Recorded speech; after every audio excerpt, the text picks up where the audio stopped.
Hi, everybody, and welcome to another edition of my podcast. I'm Bobby Chiu, and today, what I want to start off by talking about is security from a financial standpoint. And you might say, why the heck is Bobby Chiu talking about financial security while he's painting a painting of Princess Mononoke? Where's the relationship here? Well, there is none, except for the fact that artists in general need to be more financially smart. If you're bogged down with something that is taking up all your time away from your art because you need to pay your bills and everything, then all of a sudden financial security definitely comes into play. That's the thing that most people usually don't understand because it's not the traditional way of thinking with an artist. With an artist, it's all about the art, and it's all about purity with the art, and you know, I'm not making this for the money. And right, that's right. Most of us are not making, we did not get into this business to make money. That wasn't our primary objective. Our primary objective was to make art and be able to make a living from, being able to do art for our living so that we could do it every day and we could keep exploring, keep getting to that next level. That's why most of us got into this business.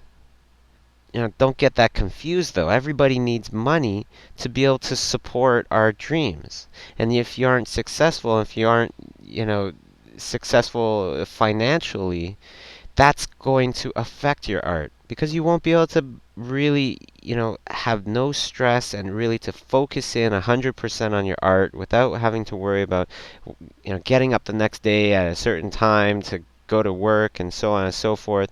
Don't let the job, get in the way of your dreams, is what I'm trying to say. And a lot of times, what's tied up in those dreams from you getting to your dreams is money. So we have to be financially smart. Back when I was a teenager, in my early 20s, during those times, I thought that security is finding a good job at a company and making sure that they really needed you, doing your best and that they really needed you so that you would have security. That was until a whole bunch of people got laid off at some job, and all these people I knew all of a sudden are fighting for the same jobs that I was. Even though you're doing a good job, and tons of people can tell you about this, where they are working on this great project and the final product doesn't turn out so well, anything can happen. When you're part of something bigger, then all of a sudden, you are more expendable. Now, that doesn't mean to have, that you shouldn't have a job, working for another studio. That's totally your choice. But let's get the illusion away from that your job for someone else is a secure one. Unless you know them, unless they're your relatives or something like that, then I guess, you could definitely say that you have a bit more security there. But if you're someone in the cogs of this grand machine where the head people don't know who you are, then you don't really have too much security, is what I'm saying. And we all have to be prepared. And look at us now. Look at the economy now.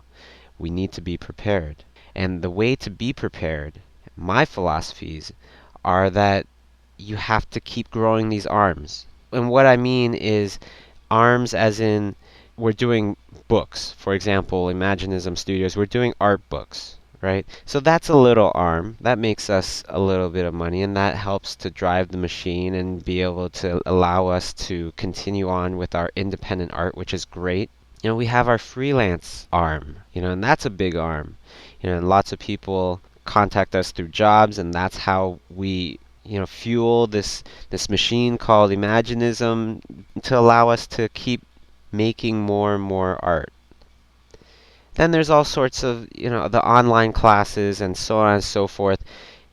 the list goes on, prints and things like that, so that, if our prints aren't doing so well, then we have all these other, arms, so to speak, out there to help keep us up. If you're depending on your job and that's your main source of income, if you get laid off, hopefully that's not the case, but it seems like that's been the case, these few months.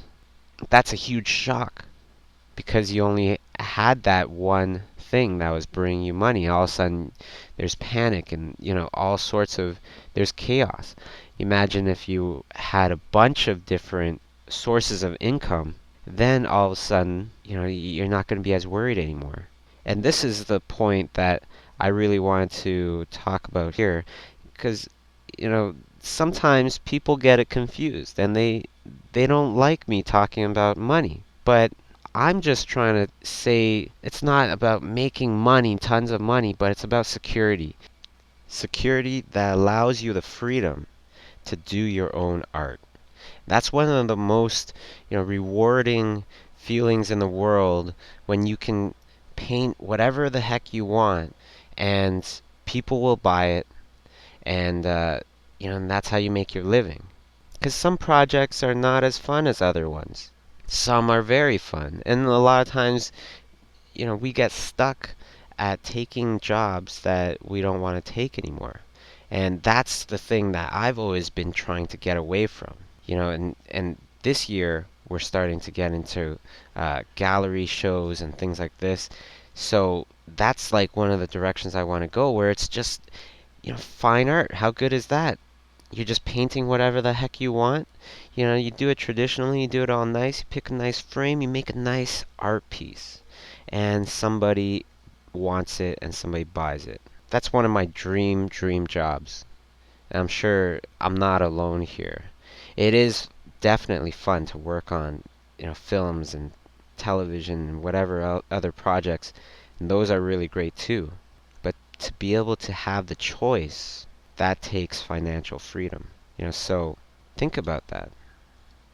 You can think about how to make other ways of income. And one of the things that we wanted to do with the Imaginism Studios was to also not depend on one big company for our, source of income. One of the things, is the books, because the books we send those out, straight from us, our distributor, to the people that buy them. So there is no middleman. And then what we do is we offer free shipping. So then the money that then we save by selling it to the consumer and not to the retailers. Because the retailers would buy the books for less. They would want a discount, right? And this way everybody wins. This kind of financial thinking is very simple. It's common sense. We're not dealing with stocks and, bonds and things like this. We're thinking about being more financially independent from one main source of income. That way, if we get hurt by the economy in any way, we got other sources of income that can help prop us back up, and the fall won't be as heavy. It won't be as traumatic. And once you have a bunch of pet projects going on, a bunch of different little sources of income coming in, when freelance starts to really pick up, things like this, then what you do is you start a company. Now, I know a whole bunch of you are just like, I know, but that sounds so confusing and all this stuff. It's really as easy as this. You go and you ask, who is your accountant? If you don't have a good accountant, you ask your friends, does anybody know of a good accountant? If you can't find one then look one up. But then you go and you make an appointment with the accountant. That's free. And you ask them, I'm making this much right now a year. I want to set up a company. What's the best company to set up?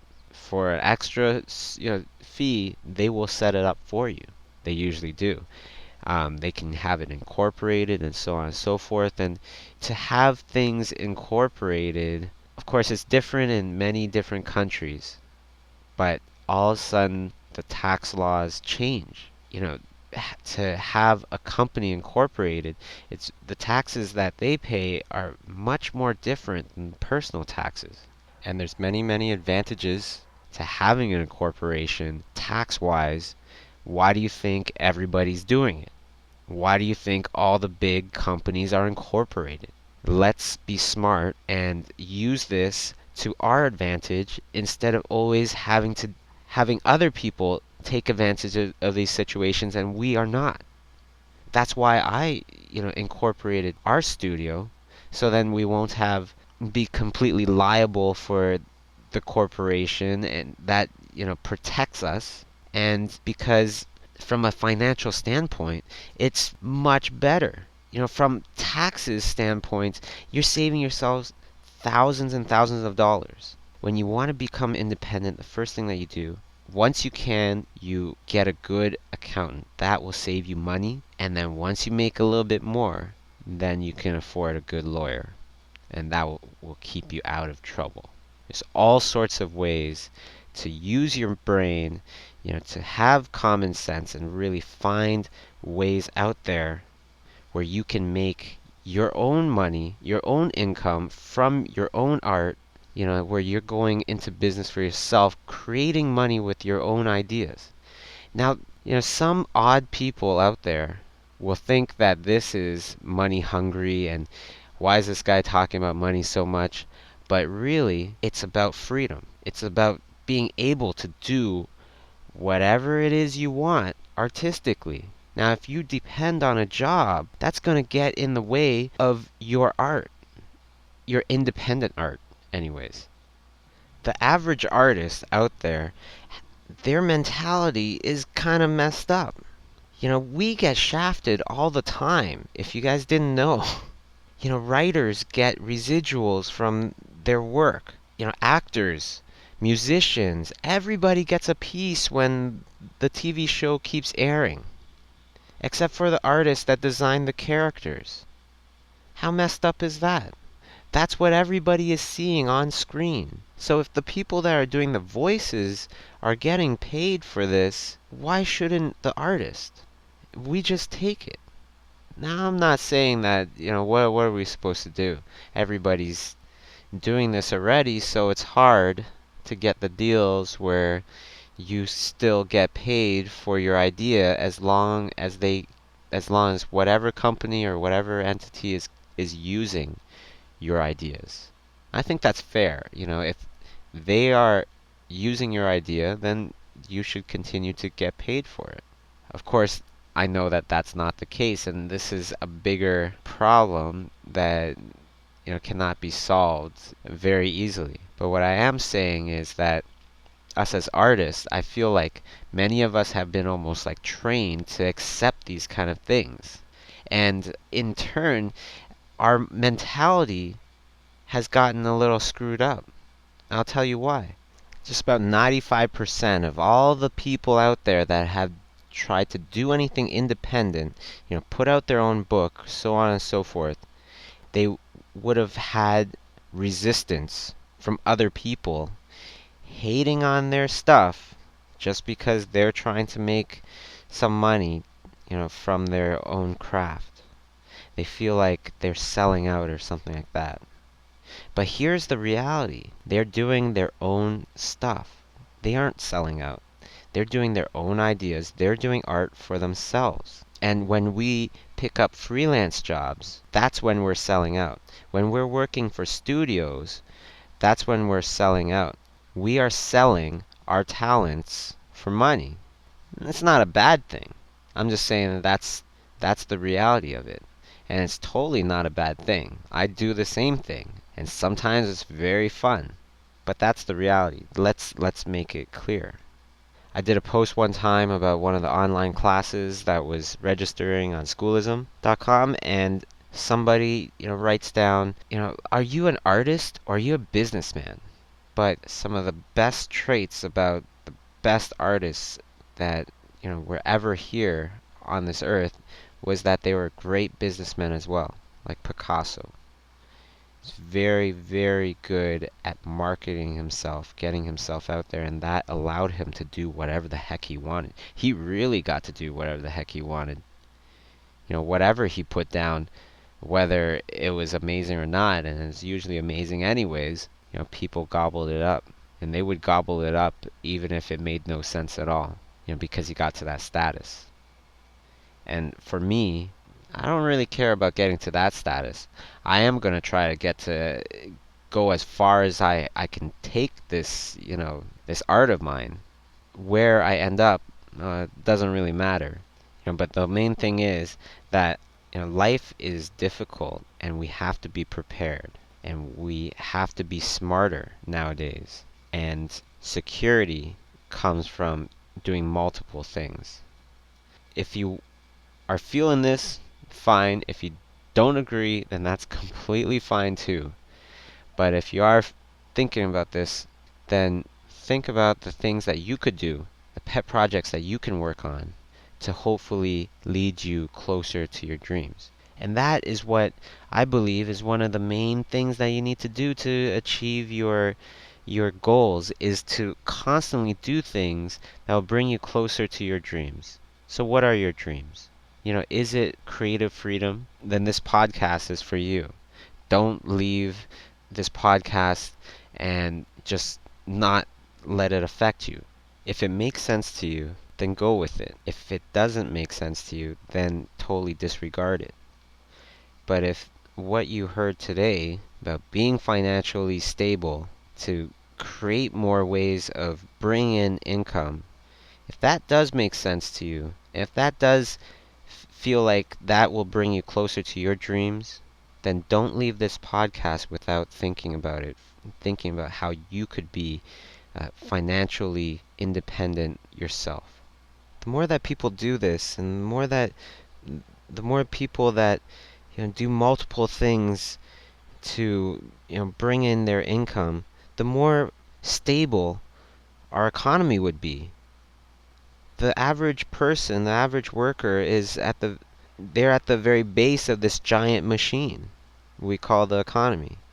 And if we got all these arms reaching out all the time, even if we get laid off from our job, it won't be that bad. A few months ago, I was doing a project for Dell. It was supposed to be for Dell computers, and it would have been really cool. It would have been they would have been able to put out a little set of laptops, and you could get a Bobby Chiu painting on the top, and it would have been really cool. But the deal, it went down. They blamed the economy. Even though I lost this job, and even though I expected to get paid for it, it didn't hurt me, at all, because I was doing all these other things. So, okay, fine. That didn't work out, so that gives me more time for this other thing and this other thing. And when you don't have multiple projects for other people to do, you create projects for yourself to do that can help to generate something. Put out your own books, put out some t-shirts, put out some hats, whatever. Let's be creative. One of my ultimate goals would be to go to the licensing show that they have in the United States every year. Used to be in New York, now it's in Las Vegas. I'm going to go there for the first time, so if you go there all the time, feel free to give me a shout, and if you got some kind of info to pass on to me, I'd love to hear it too. But what this licensing show is that it's a show just like Comic-Con, that kind of thing. You get a booth, you have your IP, you have your intellectual properties, and you present them, and people will come and they'll see, does this match what I want to produce? So in other words, you draw a cute little girl character that you named, and you have this story about the person and all this stuff, and somebody comes over and goes, wow, I really like that. I have a publishing house.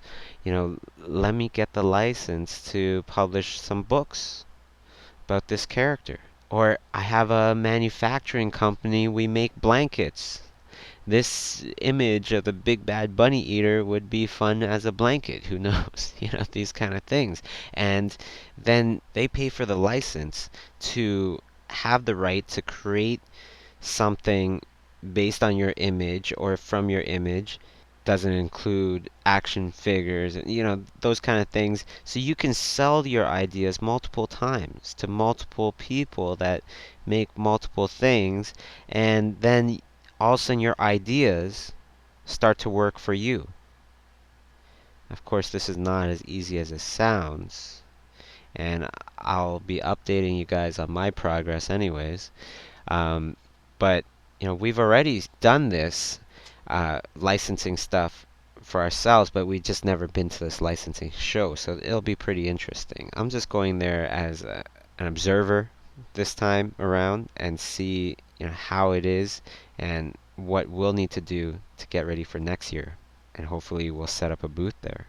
Then we'll really be creating some good income with our own independent ideas. And other people are the ones that believe in it are putting in their time and their efforts into making it happen. Everybody gets paid, everybody's happy, and we all continue to create wonderful independent ideas, and life is beautiful, life is amazing. That's the plan, anyways. So I'll keep you guys posted. Thank you very much for tuning in to another edition of Bobby Chiu's podcast. And next time anybody says to you, oh, you're being money hungry or don't sell out this and that, if all this stuff made sense to you, then educate these people, because the more people that know this kind of stuff, the better. We all become a lot more stable as a society and a lot more productive, I would think. All right, so thanks for tuning in, and I hope you have a great day. This is Bobby Chiu signing out.